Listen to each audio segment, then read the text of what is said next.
Hotep et bienvenue à la Kémitosphère.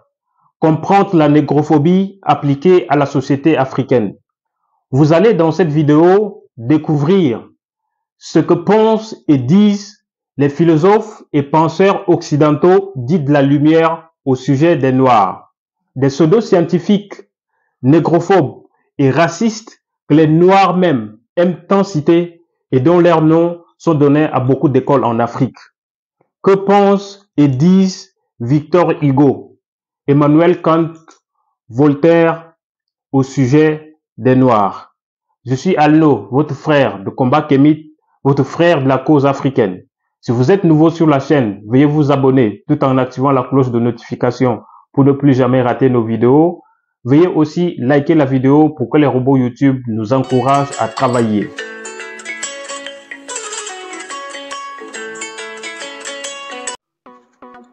Permédou, de l'égyptien ancien, signifiant maison de la parole, est une plateforme à travers laquelle nous vulgarisons les humanités classiques égypto-nubiennes, les idéaux du panafricanisme et de la libération de l'Afrique en général.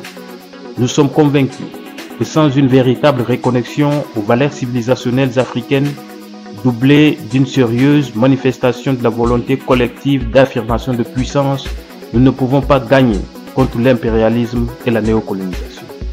Nous n'incitons pas à la haine raciale, mais faisons par contre un travail de devoir de mémoire et de restauration de la vérité historique pour l'équilibre de l'humanité. Avant d'entrer dans le vif du sujet, il va falloir qu'on touche deux mots au sujet des mentalités des Blancs. Il y a des choses à comprendre au sujet des Blancs en général. Ils sont individualistes. Pourquoi les Occidentaux sont individualistes? Parce que leur civilisation a commencé dans une pauvreté matérielle criarde. Et donc, le bien matériel étant rare, il est question de se battre pour soi-même. Il est question de penser pour soi-même. C'est d'où l'origine de l'individualisme en Occident. C'est tout à fait le contraire en Afrique. De cet individualisme dit à la pauvreté matérielle, ça leur donne un autre caractère qui est l'instinct guerrier. Ça fait que très tôt, la civilisation des Occidentaux a commencé à travers la guerre et l'esclavage. Donc, ils sont individualistes et ils sont guerriers. Ils ne pensent qu'à eux-mêmes. Dans tout ce qu'ils font, ils le font, mais dans une dynamique de guerre. Vous voyez? Donc, même dans leur pensée, ils voient les choses en termes de guerre, en termes de supériorité.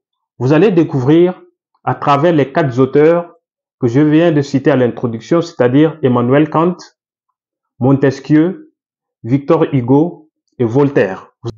On va commencer par Voltaire. De son nom d'état civil François-Marie Arouet, Voltaire est un philosophe, historien français, né en 1694 et décédé en 1778.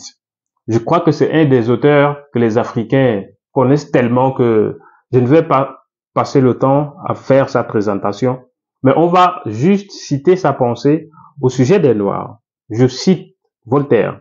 « Les Blancs sont supérieurs à ces nègres, comme les nègres le sont aux singes, et comme les singes le sont aux huîtres. » Fin de citation. Ça, c'est ce que Voltaire, que vous aimez tant citer, a dit au sujet des Noirs. Aujourd'hui, en Afrique, nous avons beaucoup d'écoles dans la plupart des capitales des pays francophones, des écoles baptisées au nom de Voltaire. Donc, quand vous voulez donner ce nom à votre école ou même à votre enfant, faites au moins l'effort de comprendre ce que le porteur de ce nom pense des Noirs ou alors du continent africain. C'est très important. Parce qu'il n'y a que l'Africain qui célèbre son bourreau. Vous n'allez jamais voir un Juif appeler son fils Adolf Hitler. Mais les Noirs le font. Les Africains le font parce que nous donnons des noms comme Voltaire à nos enfants, des noms comme De Gaulle à nos enfants, des bourreaux, des gens qui ont décimé des Africains. Ça ne dérange pas qu'on donne leur nom à nos enfants. Il n'y a que les Africains qui font cela. On va aller voir Emmanuel Kant. C'est aussi l'un des auteurs que les Noirs aiment-on citer? Voilà. Pour ceux qui aiment citer vraiment écoutez un peu ce qu'il dit au sujet des Noirs. Et c'est un philosophe allemand, né en 1724 et décédé en 1804. Dans son essai sur les mentalités de la tête, observation sur le sentiment du beau et du sublime, Emmanuel Kant dit, je cite, « La nature n'a doté le nègre d'Afrique d'aucun sentiment qui ne s'élève au-dessus de la niaiserie. Les Noirs sont si bavards qu'il faut les séparer et les disperser à coups de bâton. » Fin de citation. Je vais répéter pour une deuxième fois. La nature n'a doté le nègre d'Afrique d'aucun sentiment qui ne s'élève au-dessus de la niaiserie. Les Noirs sont si bavards qu'il faut les séparer et les disperser à coups de bâton.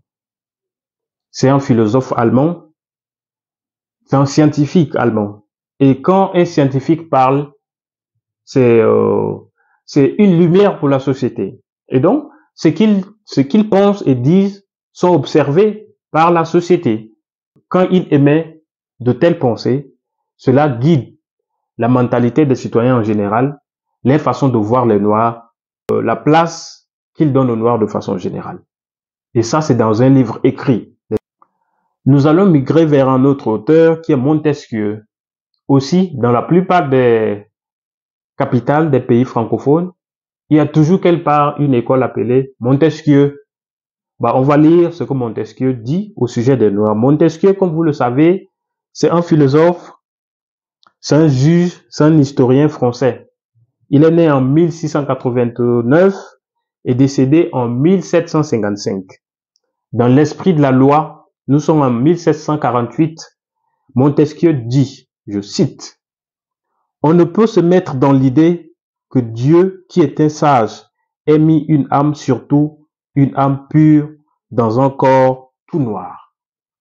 Il est impossible que nous supposions que ces gens-là soient des hommes. On commencerait à croire que nous ne sommes pas nous-mêmes chrétiens. » Je vais répéter pour une deuxième fois, pour une bonne audition.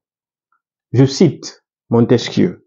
« On ne peut se mettre dans l'idée que Dieu, qui est un sage, ait mis une âme, surtout une bonne âme, surtout une âme pure, dans un corps tout noir.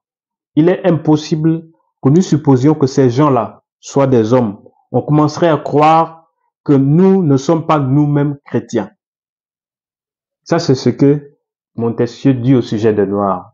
Donc, pour lui, croire que l'homme africain peut avoir une âme, et surtout une âme pure, c'est même un peu insulter Dieu dans ce qu'il dit. Voilà. Là, c'est Montesquieu. On va aller vers le dernier auteur que les Africains aiment aussi tant citer et même donner ce nom à leurs enfants. C'est Victor Hugo, poète français né en 1802 et décédé en 1885. Dans son discours sur l'Afrique du 18 mai 1879, Victor Hugo dit, je cite Victor Hugo, « Que serait l'Afrique sans les Blancs? Rien. Un bloc de sable. La nuit. La paralysie. Des paysages lunaires. L'Afrique n'existe que parce que l'homme blanc l'a touché. » Victor Hugo ne s'arrête pas là, hein? Il va encore plus loin. Il dit, Dieu donne la terre aux hommes. Dieu offre l'Afrique à l'Europe. Donc, ils ont le plein droit de s'emparer de l'Afrique.